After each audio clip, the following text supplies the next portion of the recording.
নমস্কার বন্ধুরা, শ্রীমাস কিচেন থেকে শ্রীমা বলছি। বন্ধুরা, আজকে আমি আবার একটা নতুন রেসিপি নিয়ে হাজির হয়েছি, তা হলো কুমড়ো শাক। কুমড়ো শাক রান্না অনেকে অনেকভাবে বানিয়ে থাকেন।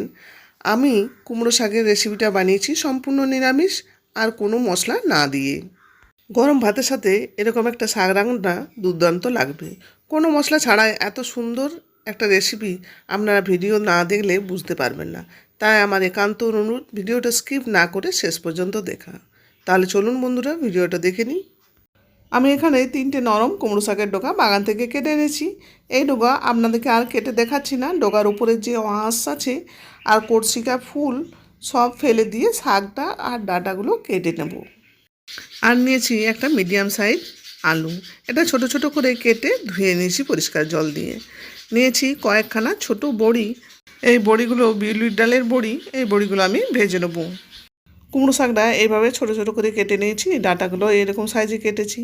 আর 1 চামচ নুন দিয়ে ভালো করে ধুয়ে নিয়েছি। এতে কি হবে, শাকে যদি পোকা থাকে বা শাকের যে বালি থাকে সেই বালিটা সহজেই বেরিয়ে চলে যাবে জলের সাথে।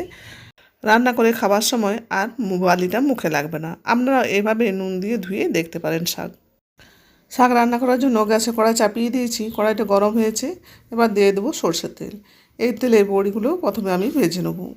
বড়িগুলো যখন একটু লাল লাল হয়ে আসবে, দেখুন এই মতো অবস্থায় বড়িগুলো আমি তুলে নেব অন্য পাত্রে। কড়াইয়ে তেল একটু আছে, আর একটু দিয়ে দেবো। 2 চামচের মতো তেল দিয়ে দেবো সর্ষের। তারপর দিয়ে দেবো একটা শুকনো লঙ্কা, আর দেবো অল্প একটু গোটা জিরা। দিয়ে দেবো অল্প একটু রাঁধুনি গন্ধ যদি আপনাদের ভালো না লাগে তাহলে দেবেন না। ফোড়নটা ভাজা হলে দিয়ে দেবো কেটে রাখা আলুর টুকরোগুলো। আলুটা খুন্তি দিয়ে নাড়াচাড়া করে ভেজে নেবো। আর সাথে দেবো পাকা কাঁচা লঙ্কা 2টো। যে কোনো সবজিতে যদি আলুটা একটু ভেজে নেওয়া হয় তাহলে আলুটা খেতে বেশ ভালো লাগে। 2 থেকে 3 মিনিটের মতো আলুটা আমি ভেজে নিয়েছি। এই মতো অবস্থায় দিয়ে দেবো অল্প একটু হলুদ, আর দেবো নুন। নুনটা এখন একটু বেশি দিলাম, শাকটা পরিমাণ বুঝে পরে লাগলে দিয়ে দেব। নুন হলুদ দিয়ে আলুটা আর একটু ভেজে নিলাম যাতে হলুদের কাঁচা গন্ধটা চলে যায়। আমি পাকা লঙ্কা বললাম, কিন্তু আপনারা কাঁচা লঙ্কাও দিতে পারেন, এমন নয় যে পাকা লঙ্কাই দিতে হবে।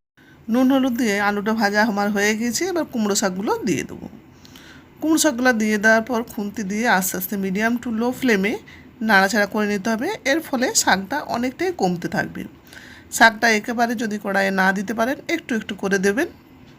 নতুন বন্ধুরা আমার চ্যানেলে প্রথম ভিডিও দেখছেন, ভিডিওটি দেখে যদি ভালো লাগে প্লিজ আমার চ্যানেলটি সাবস্ক্রাইব করে বেল বাটনটি প্রেস করবেন। তাহলে আগামী দিনে নতুন ভিডিও আপলোড করলে নোটিফিকেশান পৌঁছে যাবে সবার আগে আপনাদের কাছে। কিছুক্ষণ কুমড়ো শাকটা নাড়াচাড়া করার পর শাক থেকে অনেকটা জল বেরিয়েছে, আর শাকটা অনেকটা কমে গিয়েছে। এবার দিয়ে দেবো অল্প একটু নুন। আমি আগে একটু বেশি নুন দিয়েছিলাম, এতে শাকের নুনটা ঠিক থাকবে। যদি শাকটা না কম অবস্থাতে নুন দেওয়া হয় তাহলে নুন বেশি পরিমাণে দেওয়া হবে। এতে কী হবে, শাকের নুনটা বেশি হয়ে যাবে। এবার দিয়ে দেবো অল্প একটু জল, যাতে কুমড়ো ডাঁটা আর আলুগুলো সেদ্ধ হয়ে যায়। শাকের জল দেওয়ার পর জলটা ফুটে এসেছে। এবার লো ফ্লেমে 10 মিনিটের জন্য ঢাকা দিয়ে দেবো সেদ্ধ হওয়ার জন্য কুমড়ো শাকটা। 10 মিনিট পর ফিরে এলাম। দেখুন আলুটাও সেদ্ধ হয়ে গিয়েছে, সাথে কুমড়ো ডাঁটাগুলো, আর শাকের জলটা অনেকটাই কমে গিয়েছে। এবার দিয়ে দেবো 1 চামচের মতো চিনি। যে কোনো নিরামিষ রান্নাতে একটু মিষ্টি দিলে রান্নাটা বেশ ভালো লাগে। সাথে দিয়ে দেবো যে বড়িগুলো ভেজে রেখেছিলাম সেইগুলো। এবার এগুলো দিয়ে একটু নাড়াচাড়া করে নেব যাতে বড়িগুলো শাকের সাথে মিশে যায়, আর শাকের যে জলটা আছে সেটা কমে গিয়ে শাকটা ভাজা ভাজা হয়ে যায়। বন্ধুরা, এইভাবে আপনারাও বাড়িতে একবার ট্রাই করে দেখতে পারেন। আশা করি আপনাদেরও ভালো লাগবে এই রান্নাটা।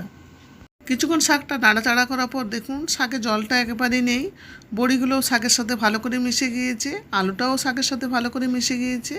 শাকটা রেডি হয়ে গিয়েছে পরিবেশনের জন্য। এবার আমি গ্যাসটা অফ করে দেবো।